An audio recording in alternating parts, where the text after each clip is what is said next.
गुरुर्ब्रह्मा गुरुर्विष्णुः गुरुर्देवो महेश्वरः गुरुः साक्षात् परब्रह्म तस्मै श्री गुरवे नमः। आज द्वितीय श्लोक है। पहले श्लोक में हमने जाना कि एक यक्ष है जो अपनी पत्नी के वियोग में रामगिरी आश्रम पर रह रहा है। ये हमने जाना कि स यक्षः रामगिर्याश्रमेषु कश्चिद् यक्षः रामगिर्याश्रमेषु वसतिं चक्रे। अब यक्ष की स्थिति क्या थी ये बतलाया गया, रामगिरी आश्रम कैसा है ये बतलाया गया, और कोई बात नहीं। तो फिर कह रहे हैं कि दूसरा श्लोक है कि तस्मिन्नद्रौ कतिचिद्बला विप्रयुक्तः सकामी नीत्वा मासान् कनकवलय भ्रंशरिक्त प्रकोष्ठः आषाढस्य प्रथमदिवसे मेघमाश्लिष्टसानुं वप्रक्रीडा परिणतगज प्रेक्षणीयं ददर्श। ददर्शम नहीं ददर्श, इसमें ददर्शम गलती है। ददर्श स मतलब वह कौन? यक्ष। स मतलब वह मतलब यक्ष। ददर्श देखा, क्या देखा? किसको देखा? तो मेघम ददर्श, सह यक्षः मेघम ददर्श, मेघ को देखा, मेघ को देखा। और कौन यक्ष? कामी स, कामी मतलब कामुक, पत्नी को चाहने वाला। काम अस्य स्थिति कामी, कामी यक्ष जो है किसका कामी है? तो प्रिया कामी, अपनी पत्नी को चाहने वाला है, यानी कमुकांतौ है क्या नहीं? कमुकांतु से जब घय प्रत्यय करेंगे तो काम बनेगा। काम अस्य स्थिति कामी है क्या नहीं? अपनी प्रिया को चाहने वाला कामी। स मतलब वह यक्ष, मेघम मतलब मेघ को देखा, ददर्श मतलब देखा, कभी देखा है क्या? ददर्श दृश्य धातु से लिट लकार परोक्ष लिट से ददर्श बनता है क्या नहीं? अब सह कामी यक्ष की स्थिति क्या है? जब उसने मेघ को देखा उस वक्त यक्ष की स्थिति क्या है, और किस प्रकार मेघ को देखा, और कब देखा, कहाँ पर देखा, ये चीजें इसमें बतलाई जाएगी। तो कह रहे हैं तस्मिन अद्रौ, तस्मिन मतलब उस, अद्रि मतलब पर्वत पर, उस पर्वत पर। तस्मिन का अर्थ है उस, अद्रि मतलब पर्वत पर। अब जैसे हरि शब्द का रूप आपने याद कर लिया है, किया कि नहीं? तो हरि शब्द के सप्तमी एक वचन में क्या बनता है? हे हरे। सप्तमी एक वचन में हरौ। तो अद्रि शब्द है, अद्रि शब्द के सप्तमी एक वचन में क्या बनेगा? अद्रौ बना है ना? तो तस्मिन अद्रौ, उस अद्रि मतलब पर्वत पर। अद्रि शब्द का क्या अर्थ है? पर्वत। तो सप्तमी एक वचन में अद्रौ। सप्तमी का चिन्ह क्या है? मे पै पर, अधिकरण पै पर। तो उस अद्रि मतलब पर्वत में या फिर पर्वत पर कामी यक्षः मेघम मतलब मेघ को, ददर्श मतलब देखा। ये हो गया क्या नहीं? क्लियर। अब कह रहे हैं कि अबला विप्रयुक्त, अबला कहते हैं स्त्री को। अबला शब्द का क्या अर्थ होता है? स्त्री। अबला मतलब स्त्री, स्त्री से विप्रयुक्त मतलब स्त्री से बिछड़ा हुआ, स्त्री से बिछड़ा हुआ। विप्रयुक्त का अर्थ क्या हुआ? बिछड़ा हुआ।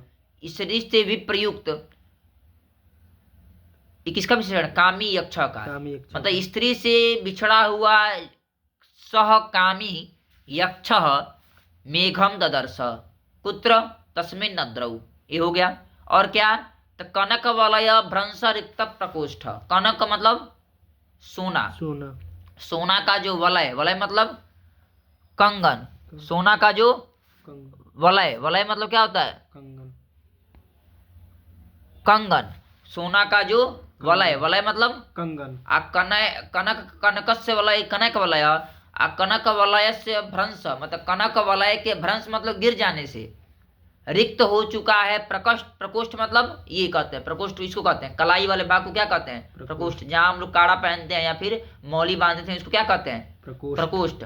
तो वो यक्ष जो था कनक का वलय मतलब कंगन पहनता था, तो कनक का वलय मतलब सोने का कंगन भ्रंश हो चुका है, और भ्रंश होने से रिक्त हो चुका मतलब रिक्त मतलब खाली हो चुका है प्रकोष्ठ जिसका ऐसा कामी यक्ष ने मेघम ददर्श, मेघ को देखा। यहाँ तक क्लियर हुआ कि नहीं? तस्मिन अद्रौ, उस पर्वत पर। अद्रि का शब्द का क्या अर्थ है?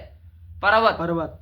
तो उस पर्वत पर अबला विप्रयुक्त, अपनी प्रिया के वियोग से युक्त, काम कनक वलय भ्रंश रिक्त प्रकोष्ठ कामी सह मेघम, स मतलब यक्ष मेघम ददर्श। यहाँ तक हुआ। क्या छूटा? कह रहे हैं कि इधर सूक्ष्म नीत्वा मासान, तो कह रहे हैं कि कतिचिद मासान नीत्वा, कतिचिद मासान नीत्वा। कतिचित मतलब अर्थ होता है कुछ, कुछ मासान मतलब मासों के, महीनों के, मासान मतलब महीनों के, जैसे रामान वैसे मासान। रामान कहाँ बनता है? राम रामऊ रामाह रामम रामऊ रामान। तो कर्ता ने कर्म को तम कुछ मास के बीत, नीतवा मतलब बीत जाने पर, कुछ मास के व्यापित हो जाने पर। कब? तो आषाढ़स्य प्रथम दिवसे, आषाढ़ महीने के प्रथम दिवस पर, आषाढ़ महीने के प्रथम दिन में वह यक्ष ने किसको देखा? मेघम ददर्श, मेघ को देखा। ऊपर के सब होगा कि नहीं? तो ऊपर का देखो, अन्वय देखो, जो मैं शब्द बोल रहा हूं उसको देखना चाहिए कहाँ है। तो कह रहे हैं तस्मिन अद्रौ, उस पर्वत पर, कतिचिद मासा नीत्वा, कुछ मास के बीत जाने पर, अबला विप्रयुक्त मतलब अपने पत्नी के वियोग से युक्त, कनक वलय भ्रंश रिक्त प्रकोष्ठ, कनक का वलय सोने के कंगन के गिर जाने के कारण खाली हो चुका है, प्रकोष्ठ मतलब कलाई जिसकी, ऐसा कामी मतलब पत्नी को चाहने वाला, सह मतलब वह यक्ष ने, आषाढ़ से प्रथम दिवसे, आषाढ़ के प्रथम दिन, मेघम ददर्श, मेघ को देखा। एक क्लियर हो गया नहीं इतना अर्थ? अब मेघ की स्थिति कैसी है? तो कह रहे हैं कि आश्लिष्ट सानूम, आश्लिष्ट सानूम, आश्लिष्ट सानु एन मतलब सानु कहते हैं पर्वत के शिखर भाग को, क्या कहते हैं? सानु।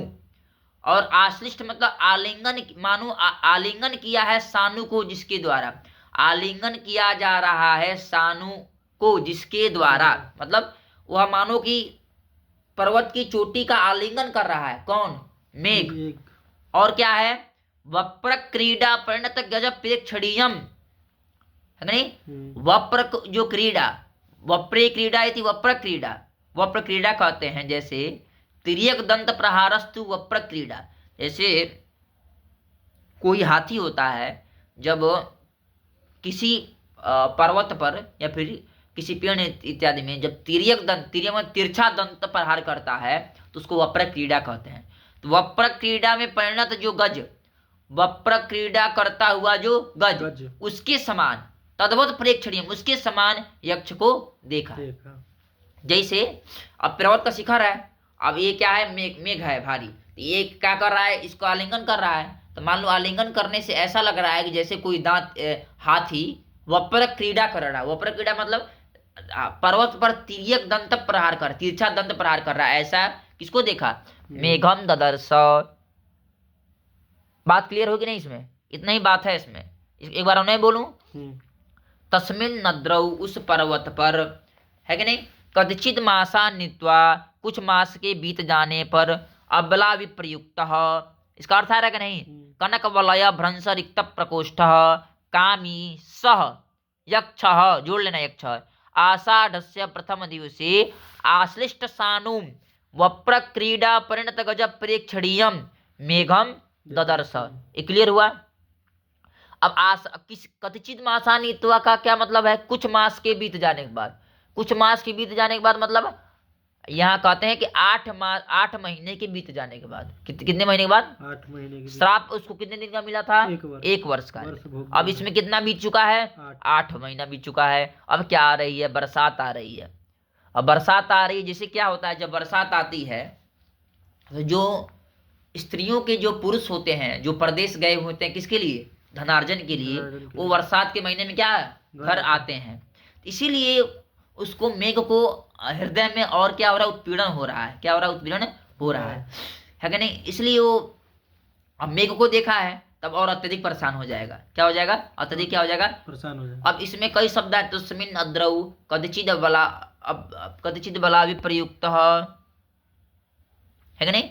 कदाचिद बला विप्रयुक्त है कि नहीं? तो ये हो गया कि नहीं? तो कनक वलय भ्रंश रिक्त प्रकोष्ठ, कनकस्य वलय इति कनक वलय, कनक वलयस्य भ्रंश, कनक वलय भ्रंश तेन रिक्त, मतलब कनक वलय भ्रंशेन रिक्त, और कनक वलय भ्रंश रिक्त प्रकोष्ठ यस्य सब, ऐसा करके बहुब्रीहि समास है।